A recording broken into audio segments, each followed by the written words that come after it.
നാരായണം നമസ്കൃത്യ നരം ചൈവ നരോത്തമം ദേവീം സരസ്വതീം വ്യാസം തതോ ജയമുദീരയേ. അർത്ഥശാസ്ത്രമിദം പുണ്യം ധർമ്മശാസ്ത്രമിദം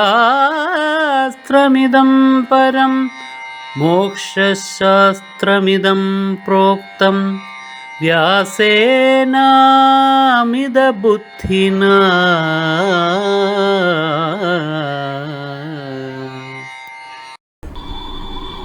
ശല്യര് പാണ്ഡവരുടെ അമ്മാവനാണ്. അതുകൊണ്ട് അദ്ദേഹത്തിന് ബന്ധം അവരോടാണ് അദ്ദേഹം വരുന്നത്. അവരെ യുദ്ധത്തിൽ സഹായിക്കാൻ വേണ്ടിയിട്ടാണ്, അവരെ യുദ്ധത്തിൽ ജയിപ്പിക്കാൻ വേണ്ടിയിട്ടാണ്. അദ്ദേഹത്തെ തന്ത്രത്തിൽ വീഴ്ത്തി തന്റെ പക്ഷത്തേക്ക് കൊണ്ടുവരണം. അതിനെ തന്നെ, ആ സത്യസന്ധതയെ തന്നെ ഒരു ആയുധമാക്കിക്കൊണ്ട് അദ്ദേഹത്തെ പിടികൂടാനായിട്ട് ദുര്യോധനൻ വേണ്ടുന്ന കരുക്കൾ നീക്കി. അതാണ് നാം ഇവിടെ ഉദ്യോഗപർവത്തിന്റെ തുടക്കത്തിൽ 8-ാമത് അധ്യായത്തിൽ നേരിട്ട് കാണുന്നത്. പാണ്ഡവന്മാരെ സഹായിക്കാനായിട്ട് ശല്യര് നേരെ പാണ്ഡവ സമീപത്തേക്ക് ഒരു അക്ഷൗഹിണി സൈന്യമുണ്ട്, അതുമായിട്ട് വരുന്നു. അങ്ങനെ വരുമ്പോഴേക്കും ആ യാത്രയിൽ അധികവും മരുപ്രദേശങ്ങളിലൂടെയാണ് യാത്ര. ആ ദീർഘ യാത്രയിൽ ഇത്രയേറെ വലിയ സൈന്യമല്ലേ വരുന്നത്. അവിടെയുള്ള ജീവരാശിയെല്ലാം ബുദ്ധിമുട്ടിച്ചുകൊണ്ടും, ജീവരാശികൾക്ക് ബുദ്ധിമുട്ടുണ്ടാവും, മൃഗങ്ങൾക്കെല്ലാം ഈ സൈന്യം വരുന്ന മാർഗത്തിൽ നിന്നൊക്കെ ഓടി മാറേണ്ടി വരും. ഇങ്ങനെ ജീവരാശികൾക്ക് പല ബുദ്ധിമുട്ടുണ്ടാക്കിക്കൊണ്ടും ഭൂമിയെ പ്രകമ്പനം കൊള്ളിച്ചുകൊണ്ടും ആ സൈന്യം മുന്നേറുകയാണ്. അപ്പോ തതോ ദുര്യോധന ശ്രുത്വ മഹാത്മാനം മഹാരഥം ഉപായാന്തമഭിദ്രുത്യ സ്വയമാനർച്ച ഭാരത. അല്ലയോ ഭാരത വംശത്തിൽ പിറന്ന മഹാരാജാവേ, ശല്യര് പാണ്ഡവന്മാരെ സഹായിക്കാൻ വലിയ സൈന്യവുമായിട്ട് വരുന്നു എന്ന് തന്റെ ചാരന്മാർ പറഞ്ഞ് ദുര്യോധനൻ അറിഞ്ഞു. പാണ്ഡവരെ സഹായിക്കാനായിട്ട് ആരൊക്കെയാണ് വരുന്നത് എന്നത് അറിയേണ്ടതും ദുര്യോധന്റെ ആവശ്യമാണ്. കുറേയൊക്കെ ദുര്യോധനൻ അറിയാം ആരൊക്കെ അവരുടെ പക്ഷത്ത് ചേരും എന്ന്. അപ്പോ അത്തരക്കാരെ ഏതെങ്കിലും പ്രകാരത്തിൽ പിടികൂടാൻ ബുദ്ധിമുട്ടിക്കാൻ മാർഗമുണ്ടോ എന്ന് ദുര്യോധനൻ നോക്കുകയാണ്.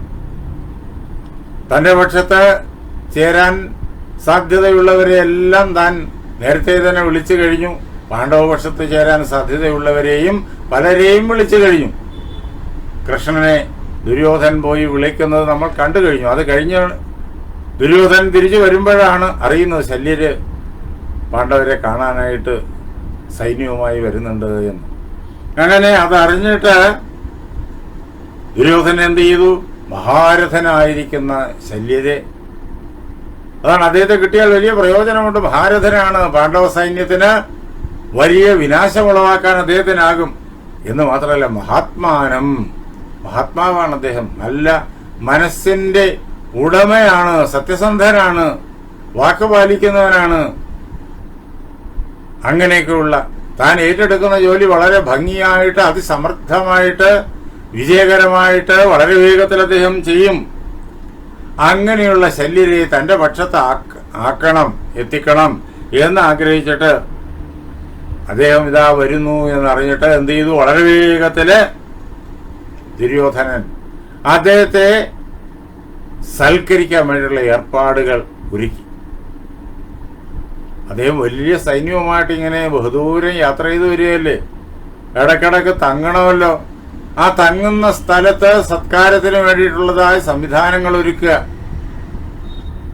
ആരാണ് സത്കരിക്കുന്നത് എന്ന് ആരും പറയണ്ട എന്ന് തന്റെ അനുയായികൾക്ക് പ്രത്യേകം നിർദ്ദേശം കൊടുത്ത് ശല്യർക്ക് അദ്ദേഹത്തിന്റെ മാർഗത്തില് തങ്ങേണ്ടതായ ഇടങ്ങൾ മുൻകൂട്ടി നിശ്ചയിച്ച് അതാണ് ഓരോ സൈന്യവും എത്ര ദൂരം ഒരു പകലുകൊണ്ട് യാത്ര ചെയ്യും എന്നുള്ളതെല്ലാം കൃത്യമായി കണക്ക് കൂട്ടണം. അതെല്ലാം യുദ്ധതന്ത്രത്തിന്റെ ഭാഗമാണ്.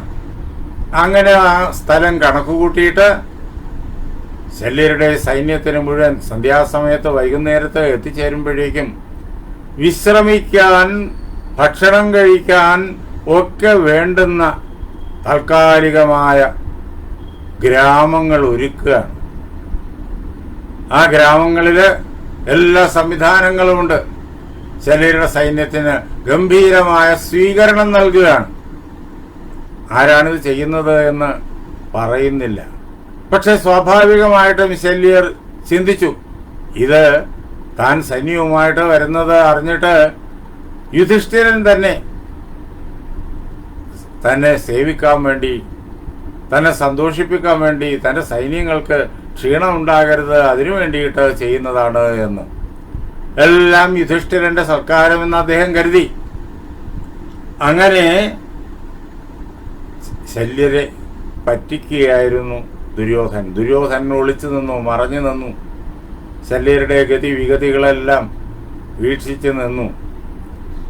ഇങ്ങനെ കാരയാമാസ പൂജാർത്ഥം തസ്യ ദുര്യോധന സഭാഹ.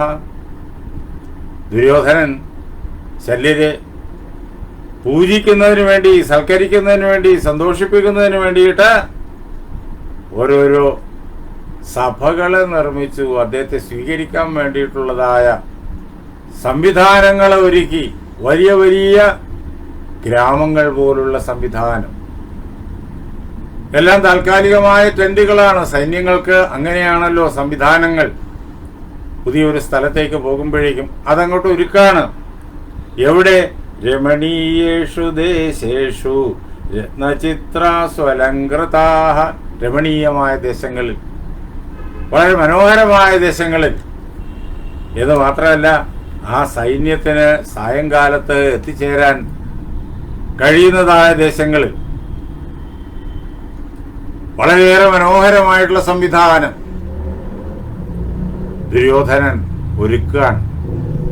രത്നങ്ങളും അതേപോലെ തന്നെ മനോഹരങ്ങളായിട്ടുള്ള കരകൗശല വസ്തുക്കളും മനോഹരങ്ങളായ ചിത്രങ്ങളും മനോഹരങ്ങളായ അലങ്കാരങ്ങളും ഒക്കെയുള്ള സർവ്വ സൗകര്യങ്ങളുമുള്ള സൈന്യത്തിന് വേണ്ടുന്നതായ ഗ്രാമം. യഥാർത്ഥ ഗ്രാമമല്ലത്, താൽക്കാലിക ഗ്രാമങ്ങൾ സൈന്യത്തിന് വേണ്ടിയിട്ട് അദ്ദേഹം സംവിധാനം ചെയ്ത് വെക്കുകയാണ്. ഇത് ദുര്യോധനന്റേതാണ് എന്ന് അറിയാൻ അവസരം കൊടുക്കുന്നില്ല. അപ്പോ യുധിഷ്ഠിരന്റേതാണ് എന്ന് ശല്യര് വിചാരിച്ച് തെറ്റിദ്ധരിച്ച് വളരെയേറെ സന്തോഷിക്കും. അങ്ങനെ മാത്രമേ അദ്ദേഹത്തെ കെണിയിൽപ്പെടുത്താൻ പറ്റൂ. ഇത് ഒന്നാന്തരം ഒരു കെണിയാണ്. ശില്പിഭിർവിവിധൈശ്ചൈവ ക്രീഡാസ്തത്ര പ്രയോജിതാഃ തത്ര വസ്ത്രാണി മാല്യാനി ഭക്ഷ്യം പേയം ച സത്കൃതം. സമർത്ഥന്മാരായ ശില്പികളെ, അനേക ആളുകളെ ഗംഭീരമായിട്ട് ഇതെല്ലാം സംവിധാനം ചെയ്യാനായിട്ട് നിയോഗിച്ചിരിക്കുകയാണ്. അവര് വിവിധ പ്രകാരത്തിൽ ഈ സൈന്യങ്ങൾക്ക് വിശ്രമിക്കാനുള്ള സങ്കേതങ്ങളൊക്കെ ഉണ്ടാക്കി, എന്നിട്ട് അവർക്ക് വിനോദത്തിന് വേണ്ടിയിട്ടുള്ളതായ സംവിധാനങ്ങൾ ഒരുക്കി, അവർക്ക് ആ ഒരു ദിവസം തങ്ങുമ്പോഴേക്കും ഭക്ഷണം കഴിക്കാൻ വേണ്ടിയിട്ടുള്ളതായ, അതേപോലെ ജലപാനം ചെയ്യാൻ വേണ്ടിയിട്ടുള്ളതായ എല്ലാ സംവിധാനങ്ങളും, ഇഷ്ടഭക്ഷണങ്ങളെല്ലാം യാതൊരു കുറവും വരാതെ ഒരക്ഷകൂണി സൈന്യമാ വരുന്നേ, അത്രയും പേർക്കും വേണ്ടുന്നതെല്ലാം ഒരുക്കി. എന്ന് മാത്രമല്ല, അവർക്ക് നീന്തി കുളിക്കാൻ വേണ്ടിയിട്ട് വലിയ വലിയ തടാകങ്ങൾ ഉണ്ടാക്കി, കുളങ്ങൾ ഉണ്ടാക്കി, വെള്ളം കോരി കുടിക്കാൻ വേണ്ടിയിട്ട് കിണറുകൾ ഉണ്ടാക്കി. ഇങ്ങനെയുള്ള സകല സംവിധാനങ്ങളും അദ്ദേഹം ഒരുക്കി. സതാസഭാസമാസാദ്യ പൂജ്യമാനോ യഥാമര. ആ ശല്യ രാജാവ് ഈ സഭകളിൽ എത്തിച്ചേർന്നു. സ്വീകരണത്തിന് വേണ്ടിയിട്ട് ഒരുക്കിയിരിക്കുന്ന സഭകളിൽ അവിടെ എത്തിച്ചേരുമ്പോഴോ അദ്ദേഹത്തെയും കൂടെ വരുന്ന മുഴുവൻ സൈനികരെയും സൽക്കരിക്കാൻ വേണ്ടിയിട്ട് നിയുക്തരായിരിക്കുന്ന ഉദ്യോഗസ്ഥരുണ്ട്. അവരെല്ലാവരും യഥായോഗ്യം ഇവരെ സൽക്കരിക്കുകയാണ്. അങ്ങനെ അവരാൽ അങ്ങേറ്റ ആർഭാടത്തോടു കൂടിയിട്ട് പൂജിക്കപ്പെട്ടവനായിട്ട് വളരെയേറെ സന്തോഷിച്ചു ശല്യൻ. ദേവന്മാരെ ഏത് പ്രകാരത്തിലാണോ സ്വീകരിക്കുക സൽക്കരിക്കുക അതേ പ്രകാരത്തിലാണ് അങ്ങേയറ്റം വിനയത്തോടുകൂടി സകല ഐശ്വര്യ സമൃദ്ധിയും വർഷിച്ചുകൊണ്ട് ആ സ്വീകരണ ആഘോഷങ്ങൾ. ആരാ ഇതൊക്കെ ചെയ്യുന്ന യഥാർത്ഥത്തില്? അത് ആരാണെന്ന് വ്യാസൻ നമുക്ക് പറഞ്ഞു തരുന്നുണ്ട്. ദുര്യോധനസ്യ സചിവൈ ദേശേ ദേശേ സമന്തതഃ. ദുര്യോധനന്റെ ഉദ്യോഗസ്ഥരാണ് അതെല്ലാം ചെയ്യുന്നത്. പക്ഷെ അവരാരാണ് യഥാർത്ഥത്തിൽ എന്നുള്ളത് അവരാരും പറയുന്നില്ല. പറയരുത് എന്ന് പ്രത്യേക നിർദ്ദേശമുണ്ട്.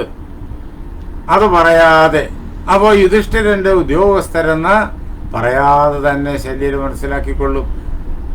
അങ്ങനെ വിചാരിക്കുക സ്വാഭാവികം. ആ ഒരു അവസ്ഥയിൽ പെടുത്തുക. ഒരു ദിവസം ഒരിടത്ത് താമസിച്ചു കഴിഞ്ഞാൽ അവിടെ നിന്നിട്ട് അടുത്ത പുലരിയിൽ യാത്ര തുടങ്ങും. അന്ന് വൈകുന്നേരം ചെന്നെത്തുന്നിടത്ത് ഇതേപോലെ വീണ്ടും ഒരുക്കപ്പെട്ടിട്ടുണ്ട് വലിയ ഗംഭീരമായ സൽക്കാര വിശ്രമ സങ്കേതങ്ങൾ. ഇങ്ങനെ അനേക നാളുകളിലെ യാത്രയാണ്. ഇദ്ദേഹം ശല്യര് ഓരോ ദിവസവും എത്തിച്ചേരുന്നിടത്തെല്ലാം ഇതേ പ്രകാരത്തിലുള്ള സൽക്കാരങ്ങൾ. അതാണ് ദേശേ ദേശേ, ദേശങ്ങൾ തോറും. ഒരു ദിവസവും ഒന്നിനും ഒരു മുട്ടില്ല. അത്ര കൃത്യമായിട്ട് ദുര്യോധനൻ എല്ലാം ഒരുക്കി